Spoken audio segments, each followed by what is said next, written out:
What's up drivers, it's Ian again and I'm back here with another review. This time we are going to be discussing the Vauxhall Zafira.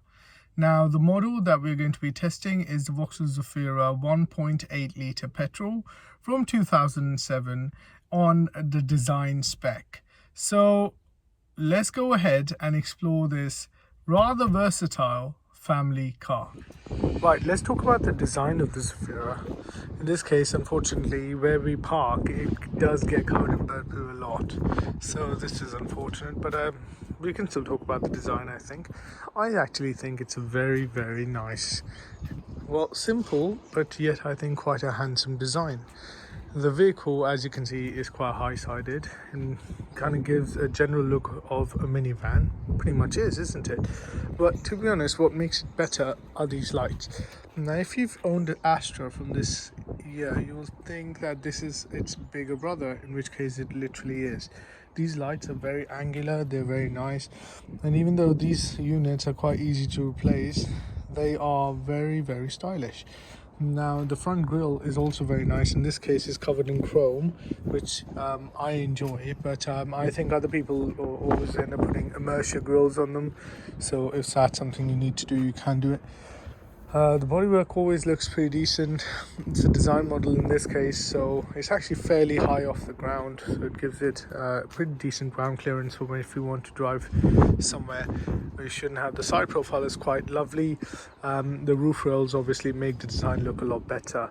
Then we're looking at the actual space and entrance. The doors are fairly well proportioned, each of them to offer better access into the vehicle, and I think all in all I actually really think this is a very, very good looking car for what it is.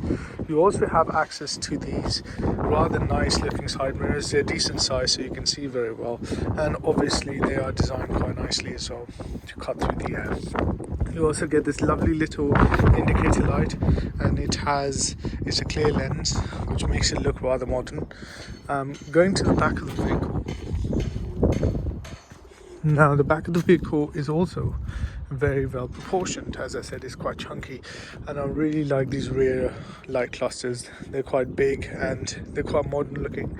Makes the whole of the car look very, very good. Now not all Zafiras come with this chrome strip. Most do though, and you would normally find the lettering and badging here. The rear bumper is also very rounded and it fits flush with the body. I'm not a big fan of this, to be honest. It's very big and very, very in your face, but I think it's part of the branding of the vehicle. All in all, I think the design is very, very handsome. I think the car is very, very cool. In a way, if you think about it, it just looks like a giant version of the Vauxhall Astra, essentially what it's based on. I think Vauxhall done a good job of actually doing the whole branding throughout these years. When you got the Corsa, the Meriva, and then the Astra and the Zafira.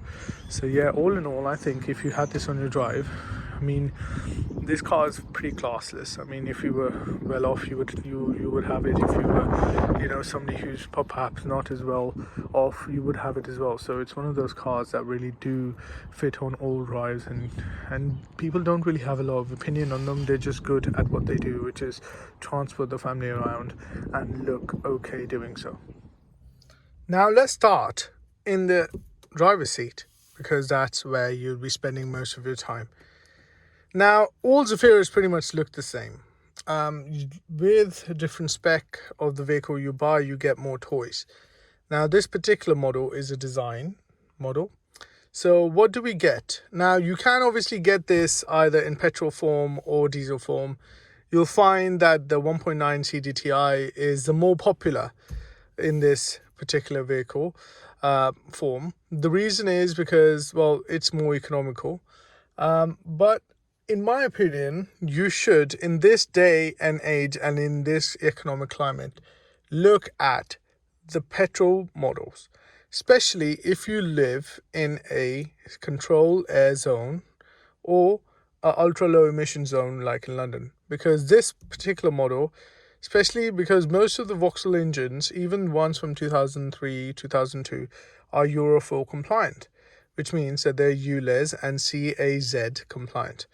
So This is the reason I would recommend this particular model, which is the 1.8 petrol. Now, when it comes to the interior, it is quite well designed. I mean, you have plenty of room. I mean, look at the amount of space you have above the dash. That space is, well, a lot. It's quite a bit away from actually where you sit and drive. Now, what that is of course, it houses a lot of safety features, and it also acts like a crumple zone. For example, this car, well, the Zafira rather, the Zafira B, which is what this is, because you do get Zafira A, which is the model previously to this one. Now, from 2000, I think it's from 2006 onwards that you get the Zafira B. Now, if you've driven an Astra, a Vectra, any Vauxhall from this mid 2000 era, you would recognize, well, the whole interior pretty much, especially the steering wheel, which you'll find that is the case in Astras, Vectras, and of course Zafiras. The only time it's not applicable is when you're looking at the Corsa Meriva. But this is actually the Vauxhall Zafira is based on the Astra platform, hence why you would find a lot of things in here that you would find in a Vauxhall Astra. So imagine this to be a Vauxhall Astra with a bit more leg room, slightly more, height, and on how tall the vehicle is, and of course tons of headroom, because let's be honest, it's a van. But it's a fantastic and very versatile family vehicle. Coming back to the design of the interior, what you do get is this rather chunky and lovely to hold, in this case kind of leather wrapped. I don't know if this is real leather or not, but it seems to be very like it is. But I think it's still pretty nice. The steering wheel is very chunky. It also has thumb points where you can hold it. Makes you feel like you're driving a rather sporty vehicle. But this is obviously a people carrier. Now, you can get a variety of these music systems. This particular one is the CD30. It sounds pretty decent. It has speakers on each of the doors. It also has a main speaker up there, if you can see that. And each of the doors have speakers as well, so sound system on its own is pretty decent. Now, if you have a basic model, you will find that you don't have these buttons. It will just be it would just have nothing there. It would literally be like the normal steering wheel. But if you have a design model like this is, you do get a fair bit for your money. Number one, and the most useful feature in my opinion, has to be the automatic lights. As you can see, now automatic lights allow your lights to be automatic, so it makes everyday living very, very easy. Now, this car is brilliant. I never have to touch the lights. And it also helps because this car actually naturally does light up the instrument cluster, which means that you automatically think your lights are on because the instrument cluster is always lit. But in the night time, if you don't have automatic lights, then obviously you have to use a dial. What it also is equipped with is, in this case, fog lights front and rear, which is brilliant. Also, you can increase or decrease the amount of light your instrument cluster is putting out, and obviously adjust your high beam accordingly. The design also offers you electric side mirrors, and I believe they are heated, because I did have frost in the morning, and pretty much as I started the car and put the heaters on, within a minute and a half, the side mirrors were defrosted. And you can see you can control each of the side of the mirrors, and obviously full controls there, electric windows, and obviously window lock for the children in the back, because this is a family car. What you do get is a feel of solidity. This thing is not cheaply made, despite it being a Vauxhall. Now, a lot of people look down upon this brand. I personally think they actually make pretty decent cars. And to be honest, it is a British brand. Well, it was until PSA. General Motors owned it before, and PSA owns it now. But it still is a British brand. So that kind of like patriotism, I guess you could play that card. But on the plus side, this is from the era when GM owned Vauxhall. And they used to make them, in Luton and other parts of the world, including Poland and and I think somewhere in Czech Republic. But this is one of those cars that you would recognize if you were from the other side of the pond. They often sold the Vauxhalls under the Saturn brand. Now, if you are from Canada or United States, you would recognize Saturn, as that is one of your vehicle brands owned by GM, and often the Saturn Astra and you would recognize a lot of this from the Saturn Astra, because it is a Vauxhall Astra that was sold in the United Kingdom. As far as the design goes, it's brilliant. Everything is ergonomically set. Buttons are easy to reach. The knob on the volume is easy to reach. It can also be controlled using the scroll button on this steering wheel on the right hand side. You also got your skip track buttons, and on this side you have your BC, which is onboard computer from Vauxhall, and you have your ways of controlling the radio as well. For example, moving it from memory to memory on your radio, and obviously switching between modes, for example CD. Now, the CD30 system, let's talk about this, because I think it is actually a good mid-range unit. You can see I've taken it out a little bit because I'm looking to replace it with a screen from a later Zafira, but I might do it with an Android screen, so you have that to look forward to later on. Now, the reason I bought this is because I am looking to upgrade to a family car, because me and my wife are expecting. So this is the reason I have decided to invest in the Zafira. And there'll be another video explaining why I have chosen the Zafira above anything else. Now, what you do get on the console itself as well is the ability to change sound, obviously to control the onboard computer, and to select settings, which you can do through this. Now, you can navigate the whole onboard computer using this little screen, which is very informative. Now, you will recognize this because it was in the news, first of all. These used to, at some point in their life, catch fire until Vauxhall actually brought them in to get recalled and fixed. Now, you'll find that when you're purchasing this vehicle, you do need to check your MOT to see if there are any recall notices. It's also worth contacting Vauxhall just to have a chat with them and to see if this car does require a recall. Now, since recently, I think maybe a few years ago, it's been mandatory to put on the MOT if the vehicle does require some sort of a recall. So if your MOT doesn't state one, you should be okay, but it's always good to check. Another thing which I really like is the fact of this handbrake. Now, it kind of reminds you of a jet I don't know, for some reason it reminds me of a jet plane, or something that you would find in the RAF jet. I think it's wonderful. It's quite handy. You can actually move it up and down, as I said, like that. It sits flush with the console. This is obviously an FM transmitter because it's an old car. You do get the cigarette lighter there, and you get some space down there, which is quite useful. I don't know what that is. I don't know what you could hold there, but there is some little bit of space there as well. Now, when you engage the handbrake, you just lift it up. I mean, it's okay. I mean, a lot of motoring journalists made a fuss about this. I personally think it's quite good. It gives you a good firm hold as well, easy to engage and easy to disengage. The placement of the gear lever is brilliant. It really does help when you're driving. This is a high or elevated driving position. This is what I see when I'm driving the vehicle. This is my eye level. You can see you sitting quite up, and there is a fair bit of ground clearance, so it actually works in your favor.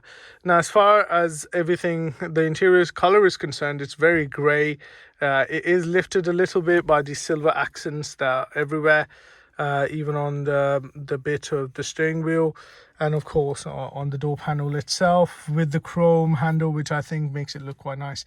Now, the design also offers these leather inserts, as you can see on the door card. They're nicely stitched as well, and you can see that gives the car a little bit of a premium feel. I also forgot to mention these little Twitter or these treble speakers that offer obviously the sound to be a bit more dynamic. The heating system and the vents are, well, everywhere. You have these which are constantly open. They're designed to obviously defrost the side windows and the quarter panel there as well. You could see that the air comes out on from there and actually engages the windscreen and the side quarter panel as well. You also get panels up here which you can open if you want to obviously bring air up and into the cabin. You have the standard vents here which can be controlled using this little lever, obviously left, right, and to close them or to open them, it's up to you. If this was an SRI or a model higher spec, you would have the sport button as well. There is ways behind that to engage it, but in this case we have a blank button that doesn't really press. Light. What else can we talk about the interior? Well, we can talk about the interior lights. Now, up here is where you would expect some sort of cubby hole of storage, and I think they really missed a trick here, because if they could have actually added storage here, which would made it slightly more practical. But what you do get is access to 2 reading lights and an interior light, which obviously opens and closes depending on the door, and you can manually do it like that as well. Now, as far as well, sun blockers, or what would you call them? I guess sunscreen blockers are, well, in this case is cracked, but you can still see that it has a mirror and vanity lights should you want to do your makeup while driving. This is also the case on this side, which is pretty good. In this case it's not cracked, so it's good. Now the design also offers something else, which is this, an armrest. Now you won't get them in all of the Vauxhalls, but in this one you do, and I have to say it's perfectly placed and it's very, very well situated for you to rest your arm and change gears, which makes this car excuse me, a doddle to drive. Now let's talk about the center console. It does have storage in there, not a lot of space, but it's something that obviously that you can control. There is obviously space underneath, which I have some McDonald's in, and a cup holder there. Now, what's surprising is there's only one cup holder and it's there, which is quite a fiddly location, to be honest. And I'm surprised there aren't any more, considering that this is a family car. Having said that, you can obviously, in this case, you see I have a Pepsi bottle there. You can fit a small water bottle there, and obviously other things like tissues and stuff there. Obviously, because if you've got sneezy kids and everything, and including if you've got sneezy adults, it's good to have. Apart from that, what else you have, which I think is really, really useful in this case, is a tilt and telescopic adjustment. Oh, maybe not. No, just a tilt adjustment in this case, which I think is pretty good. I mean, keeping in mind it's not a luxury vehicle, but what it does offer is brilliant practicality. Now, apart from all the creature comforts that we have seen, what else impressed me is the size of the glove box, which is actually pretty decent. And it offers great practicality, as a car like this should. Apart from other cubby holes and storage places, as I told you, there's one here which you can obviously put coins in as well. And there's some here which is underneath the console. You would also find the OBD port underneath there, so if you can take that out, you'll find the OBD port just behind there. Some other things to consider, there are under seat storage as well in this case, so they are a bit fiddly to take out, to be honest, but they can take out. You also got your standard movement of the seat. Now in this case, this car also has this kind of storage thing on the side, which is really, really good, and I think it does offer a little bit more practicality to that family buyer. Now, apart from that, I think where it sits, it gives you a very, very solid feel, and it kind of makes you feel like you're driving a premium vehicle, obviously keeping in mind that it is a Vauxhall. So let's talk about space. Let's talk about interior space. Right, as far as interior space is concerned, it's not a problem. There's tons of it. Now, I, as you know, am a 6-foot male, and even for me, in my ideal driving position, I do have a fair bit of knee room, and my knee would naturally sit there because the way that the pedals are situated, you always engage it like that, so it's not at all a worry. Also, as I said, keeping in mind that this is a family car, it does have really good adjustability, whether that is on reach on the seat itself, for example like this. You can actually increase or decrease the way that your seat is, or the angle. So you can adjust the angle, so if it sits like this, like cups you, or you can sit up more upright. You also got something here, so I want to highlight, is lumbar support. Yes, lumbar support, and it's brilliant. And I'll tell you something, it does actually work. You can pump it up or pump it low. Obviously you got the standard manual adjustments on the side, which is up and down, or you could actually recline your seat back. When it comes to the passenger side, again, space is not a premium. You got a fair amount of legroom there, and this seat can be pulled actually a lot forward to offer more legroom for the rear passengers.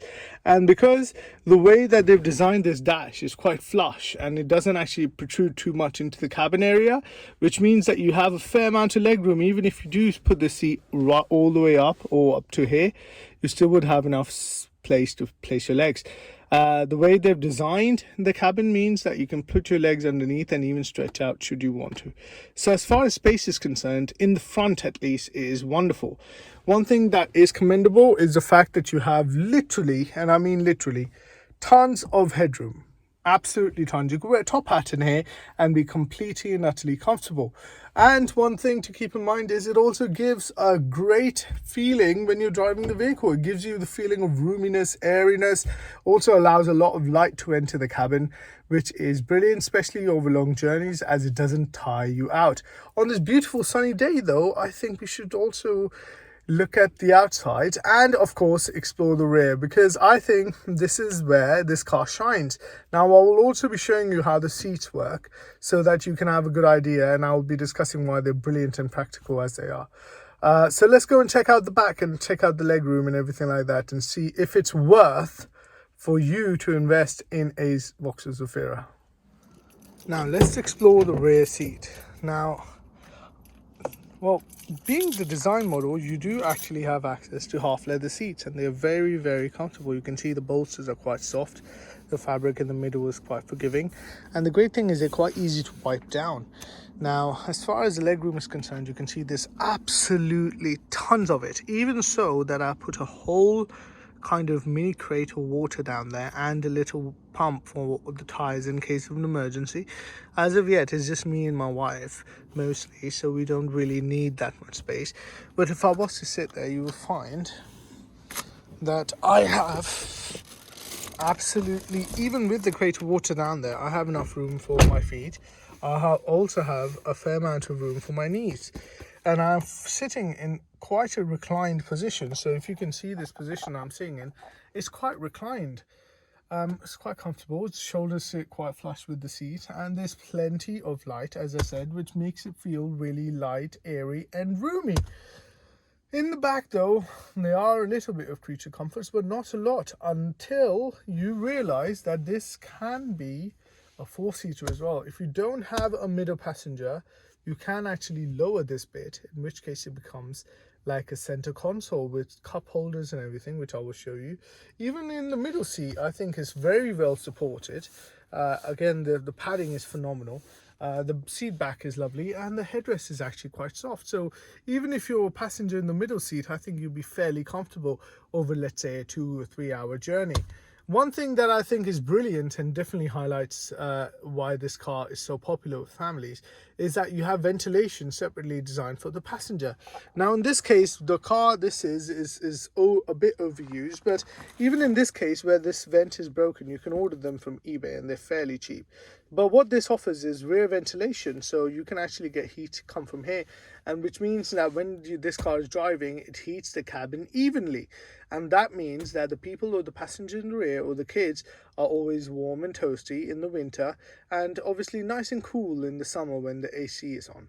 What else do you get? You get these door pockets, and they're quite deep. You can see there's a drink in that one, and they're really useful and practical. Also, these seats are higher than the front seats, so you kind of get a good view of the front, which helps with car sickness and also allows you to be more comfortable, as I said, over a long journey. Another thing that you have access to is your individual lights that you can control, which is wonderful. Your grab handles, and of course the hooks, because in case you have a blazer and you need to take it to work. Now, as I was talking about the center console, let me show you how to engage it. There is a little clip, this clip, that you lift to actually move it up and down. And then you'll see, if you want to lock it into place, this becomes a center console. You've got cup holders, you have a little storage cubby there, you also got a little storage cubby there.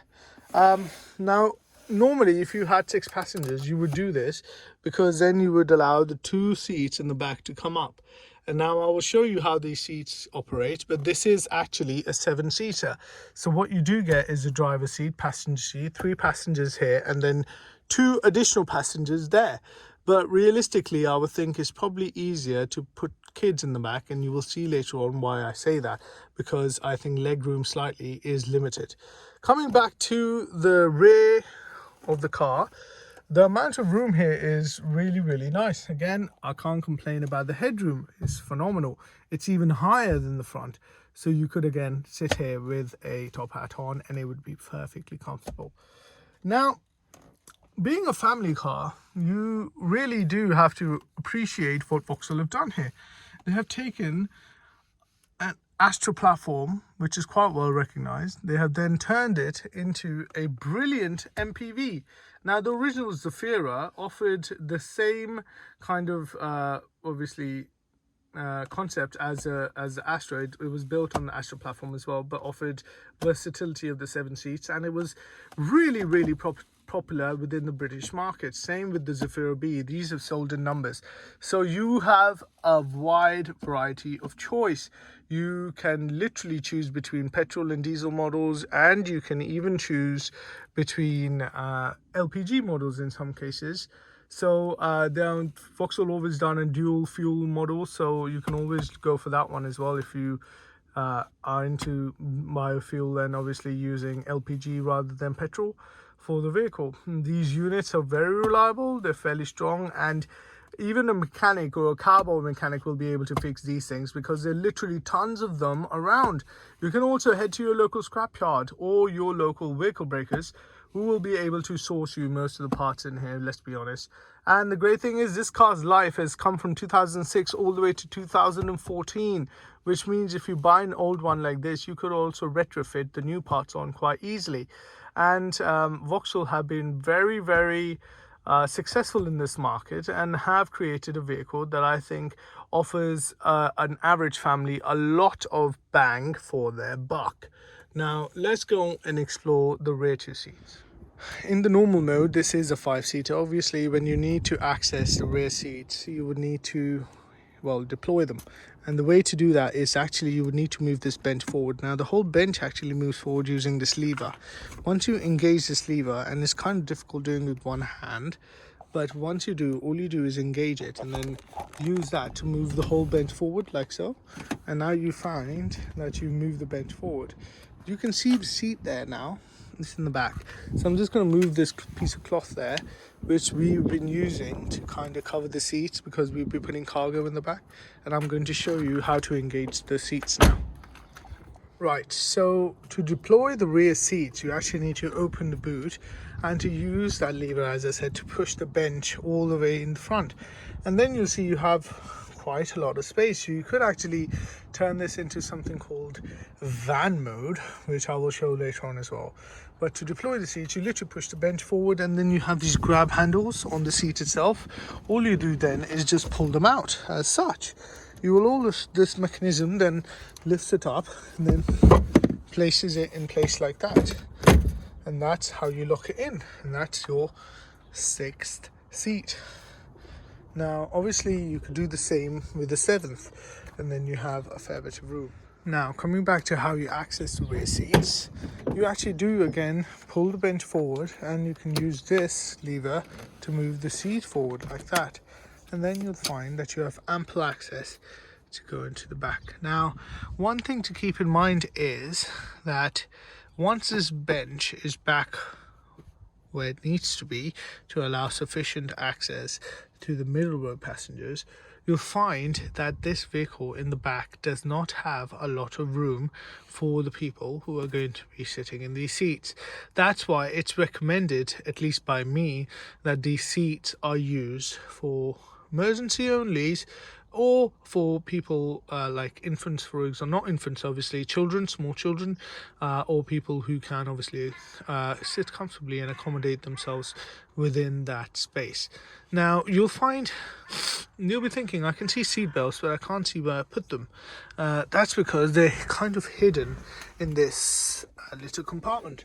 So Vauxhall have understood that you're not going to be using this compartment a lot. You mostly will be used for as a boot. So these buckle points are actually hidden underneath this flap which you lift, which I think is quite ingenious, because you're right, nobody's really is going to be using these a lot. These are seats that you use occasionally.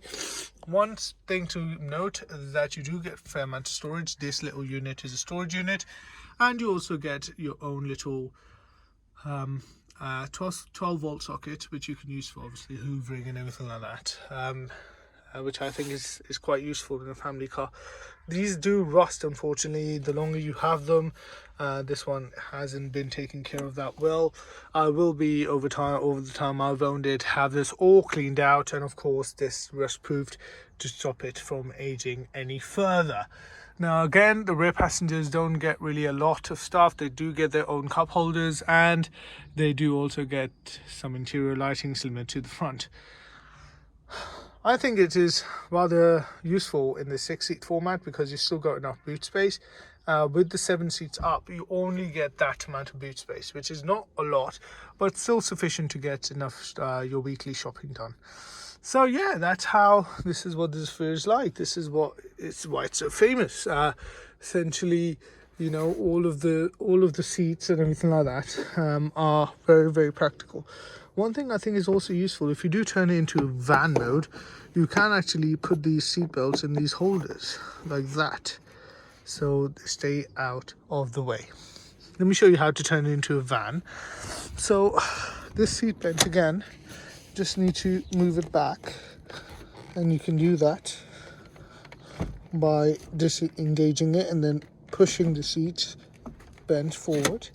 Once you've done that, you'll find that if I move the stuff back, like my jacket for example, and the bench needs to be clear for this actually, you'll find, and you need to move this up like that, lock it in.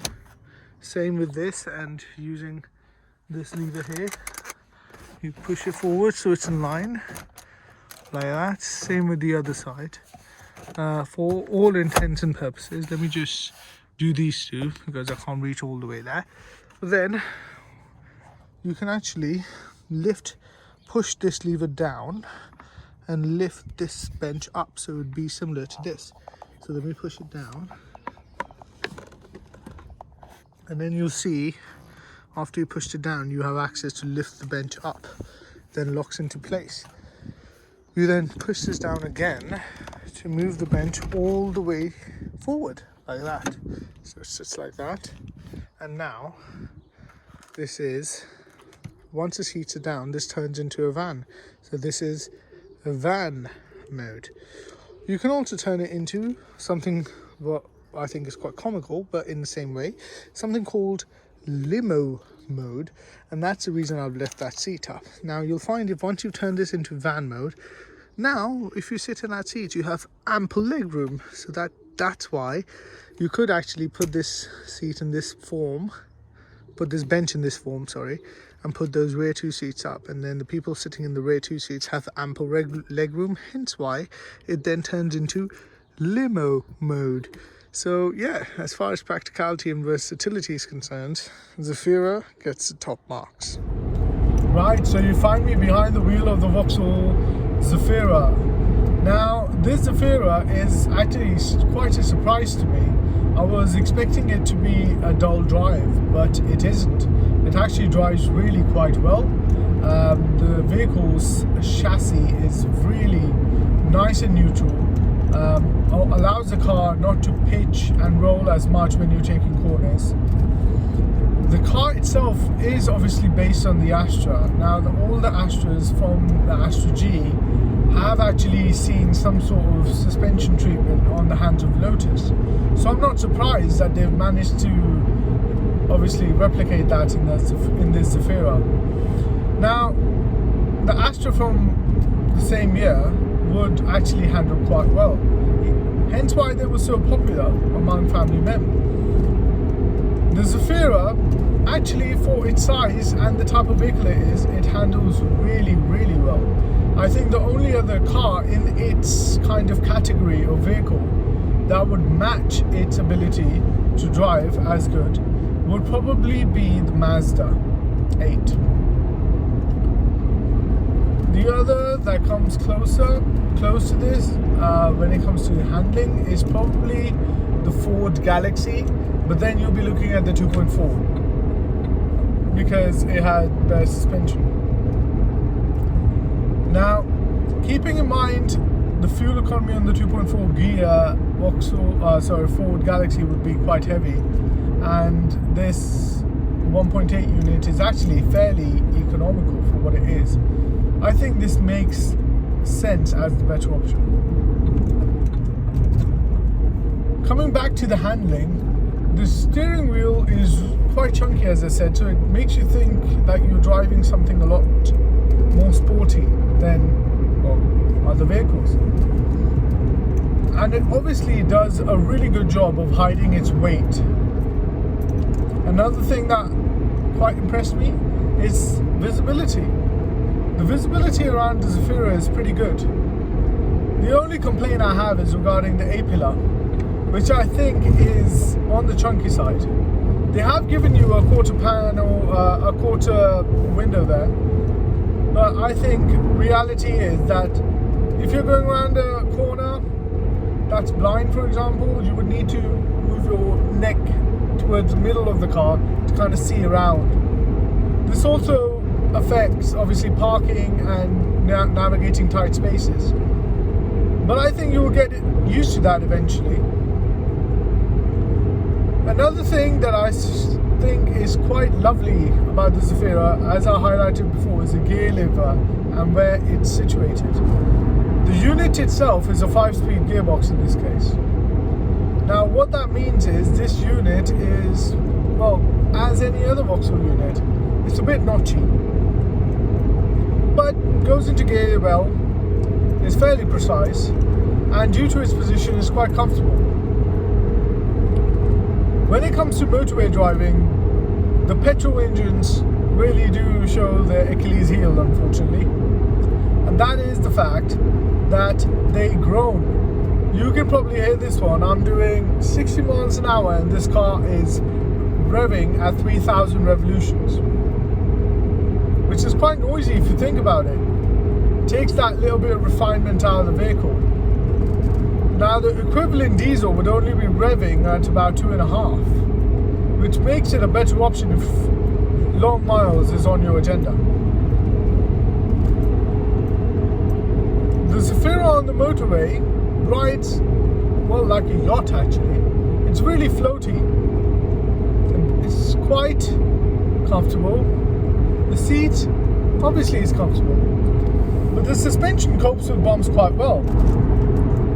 Even on these, well, this is the M1, so it's not the nicest motorway in the world, and it has a fair share of potholes. Now, even in town when I'm bumbling about, I'm going over curbs and speed humps and all that, it's fairly comfortable. And on the motorway, at speed, the car is really well settled. I can see why this car is so popular with families, because I can really see myself covering a lot of miles in this. It's really quite comfortable. One thing I will say of the driving experience is that these indicator stalks, well, they're a bit fiddly, and that's me putting it nicely. Because they are not like traditional indicator stalks, and if you've driven any Vauxhall from this era, you probably are used to them. But I haven't really driven many Vauxhalls, and coming to the Vauxhall from a Mercedes, one thing you notice is the build quality is there. It's quite a solid vehicle, don't get me wrong there, but these indicators are very strange. Like, if you indicate and then it doesn't self-cancel, you kind of have to indicate, but you end up because it has a lane changing indicator that indicates 3 times, you sometimes indicate the other way. So it's just, I think it's something that requires getting used to, if that makes sense. So all in all, my experience of driving the Zafira has been really quite positive. I think the Zafira offers great practicality. It offers decent fuel economy. It offers cheap to run, as in saves you money. It offers the family the ability to not only take themselves, but to take a friend, because it is a 7-seater at the end of the day. Above all, the parts are quite local around pretty much all of the UK, so it's not hard to get it fixed. Talking about problems though, if you are looking to invest in this, let's discuss what are the common problems with the Zafira B.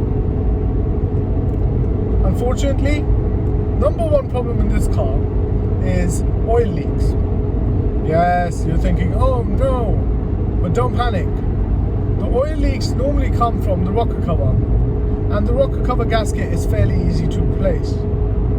And there are a fair amount of mechanics that would do it for under £50 if I'm honest, because it literally doesn't even take 30 minutes to take it all apart.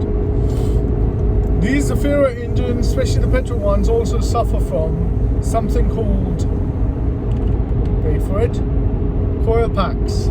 Yes, they misfire. Now, normally it tends to be coil packs, but because these are literally family cars that people abuse and don't do services on regularly, it can often mean that sometimes the tappets make noise, and in other forms you might also feel like your Zafira is drinking a lot of oil, in which case the valves have come into play and all different things, and it's not a good idea then to invest in one. So, but having said that, I did speak to a mechanic who said that you could virtually build this car at a car breakers from scratch, and if you find a good engine, a good mechanic who knows what they're doing, could probably get it replaced for you for about £200. So it's not the end of the world. Unfortunately, because this is an MPV, it normally drives quite fully laden. Now, when it's fully laden, it puts a lot of stress on the rear shock absorbers and springs. Hence why it is the third most common thing that breaks in this Zafira. But again, don't worry. The good news is that you can find a brand new set of coil springs and shock absorbers. They're perhaps not OEM, but good aftermarket brand, and it would cost you around £70. Again, extremely reasonable. Now, the family car has to cover a lot of bases. It has to be a comfortable car to drive over long distances. It has to offer good fuel economy. It has to offer a good rate when it comes to insurance, and fairly good rates when it comes to maintenance. And above all, it shouldn't make the father or the mother of the family feel like they're driving a compromise. The Zafira is actually a great all-rounder. Not only is it a good drive and cheap to maintain, cheap to run, it's also very practical and versatile. It's actually one of the few vehicles in its class that hits all of those categories and does them well. Hence why I decided to purchase the Zafira. Even, let's be honest, we had a wide choice within this MPV category. We had the Scenic, we have the Mazda 8, you have the Citroen Zara, Picasso, you have, let's see, there are a few others. You got the VW Touran, you got the VW Chiron, you got the Ford Galaxy, virtually the same thing. So it's a fairly popular sector. Obviously from Toyota you got the Previa, but they come under really quite large minivans, while these are more mid-level size. And Peugeot also has the 807 or the 5007 rather, which also works in this category. But I think keeping everything in mind and being cost as the primary reason, I think the Zafira makes sense. So all in all, in my opinion, it's a good buy. And if you are looking for a family car that won't break the bank but still offer a lot of features and return a decent amount of fuel economy, then this is the car you need to get. Now, the only other recommendation I would say is if you're not affected by CAZ, as in control air zones, and ULEZ, which is in London, then I would purchase the diesel. And to be clear, I would purchase the 150 horsepower 1.9 CDTI engine. The reason I would do that is because that engine is brilliant. It's very strong. They tend to cover about 300k without a doubt. They often are so in demand that parts can be easily found, as I said, at any scrap dealer. And above anything else, it actually offers a little bit more power under your foot. And not only that, I think it's a bit more fun to drive than these petrols. And it's more refined on the motorway because, let's be honest, revving at 2.5 RPM is better than 3.5 RPM at 70. But all in all, the Vauxhall Zafira offers a great package to a family car buyer. When you're looking for them, take your time, as there are plenty of them about. Make sure you get one done, or get one which has had its cam belt done, especially if it's done over 100,000. All in all, I don't think you'll be disappointed with the Vauxhall Zafira. Although it might be a bit bland, it is purposeful. And I hope you enjoyed this review of the Zafira. I will be doing some more videos on it, especially more in-depth about changing the radio to a screen, and also about the driving experience and how it feels when you're fully laden. So keep a lookout for that. And thank you for watching.